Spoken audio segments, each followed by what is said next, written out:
Hey everybody, it's me again. Hey, like I said before, whenever I get a good product or a good idea for ice fishing or hunting or something like that, I like to share it with people so that they know about it. So it just makes their life a little bit easier.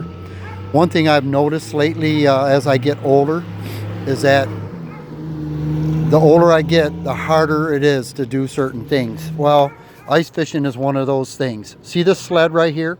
This sled is about 5 feet long and roughly 30 inches wide. Well, it's got everything I need to go ice fishing in it, which equivalates, besides my auger, which I don't have with it, which equivalates to about probably 75 pounds. Now this sled has a flat bottom. Whenever you try to drag a sled like that through the snow that's 8 inches or so deep on a frozen lake, you better make sure that you got 911 on speed dial, because it's like dragging a 200-pound dead body across the snow. There's a couple times in the past years that I've had to drag this sled with all my stuff in it across the ice, and actually across the snow. Dragging it across the ice ain't bad, but dragging it across the snow is horrendous. But unfortunately, if you're going to be out there all day, you got to have your heater, you got to have your shanty, you got to have your sled, you got to have all your rods and reels, you got to have all that stuff. So anyway, being an older guy and not wanting to have a heart attack out on the ice, I started doing some research. And the best thing I found out there is this. This here is called a Smitty sled. It's an actual sled designed for your sled. And the way it works is that it's just some scrap lumber that I had in the garage. I went out to the local secondhand store and found these skis right here for $6. $6, man, just leftover skis somebody threw out, and I picked them up at a secondhand store. What this does is when you take that and put it on that, it cuts the weight in more than half, because of course skis are designed to cut through snow.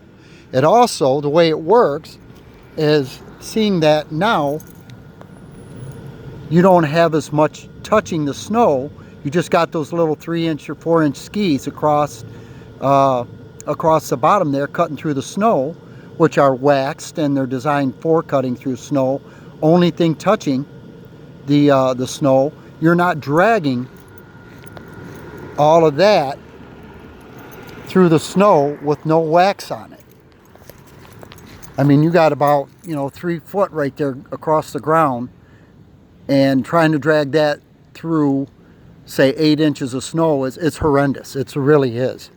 So I think it cost me, with all the hardware, with the skis, I had the leftover lumber in the garage, probably cost me about $60 to make it. And the reason is that hardware at Ace Hardware is expensive. I put these little eyelets in so you can strap it down, of course, and then the eyelets for the front. You can see where the eyelets for the rope goes.